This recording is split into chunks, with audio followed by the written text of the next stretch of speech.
Hello guys, a few people asked me if I could make a video and show all my model kits that I have in my collection.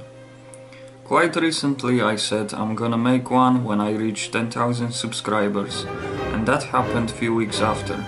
So here we go, my whole collection of model kits, except 1 to 32nd scale Spitfire, as it was sort of uncommissioned build, but you can find this one on my channel as it was my first time-lapse build video I ever made.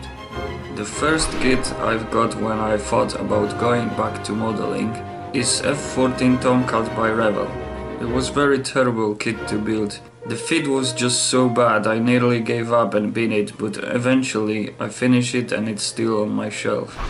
The second kit I got was Airfix Bf 109. And this one was incomparably better. Very good kit, very good details. First time I did some chipping effects, pre-shading and used washes. But back then I didn't know why I can't get rid of a wash as easy as I seen on the videos. Another Airfix U87 Stuka. I still didn't use any putty here to fill the gaps.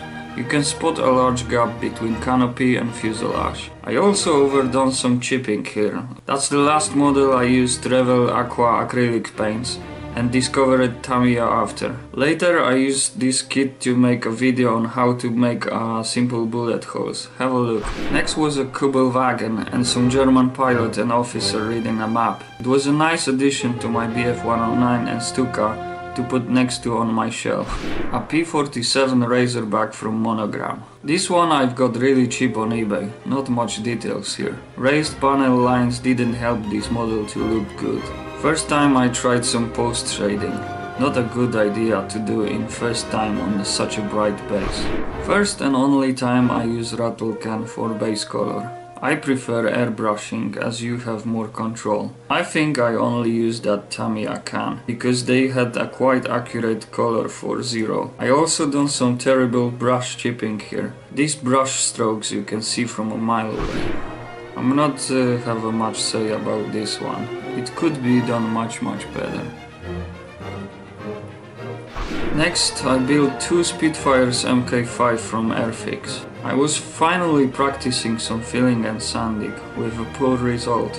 Overweathered again, and finally I discovered why I couldn't get rid of a wash. Instead of using enamel washes, I use acrylic washes on acrylic painted surface. This discovery changed a lot in my modeling. And this is my first tank. Very nice detail interior, but serious fit issue fixing upper and lower parts of a tank together. I weathered this tank using acrylic paints with a quite bad result. It was my first tank and I didn't really know what I was doing. The Havilland Mosquito, I had a bad and good experience with this one, as I had to redo almost whole camouflage on the wings and a bit of a fuselage. So first time I used Tamiya clear paint, and after a while of spraying it, I realized that where I sprayed, strange kind of a dust appeared. Later I found out that this is what happened when you don't thin down your Tamiya clear paints. I also put the decals on the matte clear coat, which result in a bad silvering effect on one of the decals on the fuselage. Lesson learned. Tamiya Tiger 1. I really wanted to build something in desert paint scheme. This was my tank number 2, and I think it looks much better than the first one. Okay, my second Messerschmitt Bf 109, Hans-Joachim Marseille aircraft. These are camo, one right after another. Very nice kit from Revell. P51 Mustang by Tamiya. That was such a fun to build, I remember. Excellent kit. I used AK Extreme Metal Aluminium paints and I pin washed the panel lines. Also another attempt to post shading. It looks way better than P47. F6F Hellcat, very good kit from Hobby Boss with an option to build it with folded wings. I freehand airbrushed the transition between camouflage colors. The blue color in the middle could not be accurate because it's my own mix. Mitsubishi Raiden, very old kit from Tamiya, but was a pleasure to build. I could have done that chipping other way than hand brushed, and it's quite heavy and don't look that good, but I like that kit. Lublin R-13, World War II Polish recon plane. I found quite frustrating to deal with all these struts, and the plastic was quite thick and heavy. Very average kit. I could use some better metallizers on this one. I made a mistake visible here in the mirror. I put one of the Polish Air Force check insignia upside down. Nakajima Hayate, another old Tamiya kit but quite fun to build. I tried to describe a panel line here on the fuselage. It didn't go well and I left it. It looks bad. Academy Apache. Don't let the new box fool you. This kit is old and it sucks. With a bad fitting, raised panel lines, frustrating parts to put together and really bad decals. Poor kit and poorly built by me. Now, from one of the worst jobs I did to one of the best in my opinion. This Italere kit is a rebox of an old, accurate miniature kit. It's really nice detailed kit, but it's definitely not for beginners. Instruction manual also could be a bit frustrating, even for experienced scale modelers, as in a few steps it can be really unclear. Also, for more details about this build, you can find my article in the New Model Aircraft Monthly. It's the very first time my build is published in magazine, and I'm very excited about it. So if you're interested, check October issue of Model Aircraft Monthly. My third Bf 109, big bird in 1:24 scale. Old kit but pretty decent. I used aftermarket decals to make aircraft that was flown by Franz von Vera, the one that got away.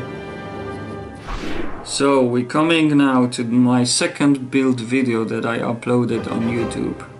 And this is where my channel started on October 2017, because since then I'm recording every single build now and uploading on YouTube. It was first time that I decided to describe all the panel lines, but because I was so lazy back then and rushing with everything, it looks like total mess. Okay, so this is another very poor model. This one is made by Schmer. I was still very impatient and wanted to finish it as quickly as I can and get to another build. Stay away from this kit as the quality of this product begs for mercy.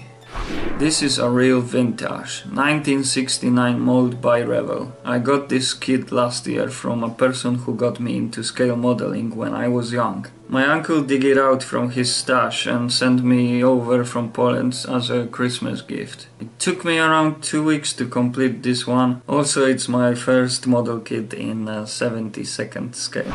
Now this kit starts 2018 in modeling for me. The F20 Tigershark made by Freedom Model Kits, quite new brand on the market. Got it because I fell in love with that sound downer spating scheme. It's a good fit and nice details, but I think panel lines and riveting is a bit too deep. Also, as far as I remember, decals were a bit too thick. You can find unboxing video and of course time-lapse build video on my channel. Hasegawa 1:48 scale Phantom is a cherry on the top. Probably my favorite build so far. First time I got some aftermarket extras, PE parts for cockpit and resin wheels. Also first time I used Mr. Color Gunzer lacquer base paints and ammo MIG oil brushers. I really love this plane. Surprisingly, one of the best F-15E models on the market. So if you don't want to spend twice as much money on the Great Wall hobby kit, I recommend you this one. Again in use Gunze paints and oil brushers, and got aftermarket removed before flight tags. During that build I also made a tutorial video on polishing and removing canopy seam lines, you can find on my channel. So when I seen this kit first time I really wanted to build one. Very old kit, reboxed a few times, lack of details here. So I got some aftermarket crates and tents. I made some racks from milliput, antenna from music wire, and got some scale tires that my friend sent me over to use as a fenders. General Motors FM1 Wildcat by Hobby Boss. Cheap and decent but super fragile canopy here. I broke one canopy during masking process, then I asked people on Facebook if anyone got spare one. One nice fella sent me over one from United States and I broke it while removing masking tape. Eventually I got another kit only to get the canopy because it was so cheap to get one. And finally my recently finished build. PV1 Ventura. Second kit after Wildcat that I used Hataka lacquer based paints. I highly recommend this kit, very nice detail, very good fit, easy to build for beginners, it's large and it's cheap. I also made unboxing video of this one and of course time-lapse video builds that I posted quite recently.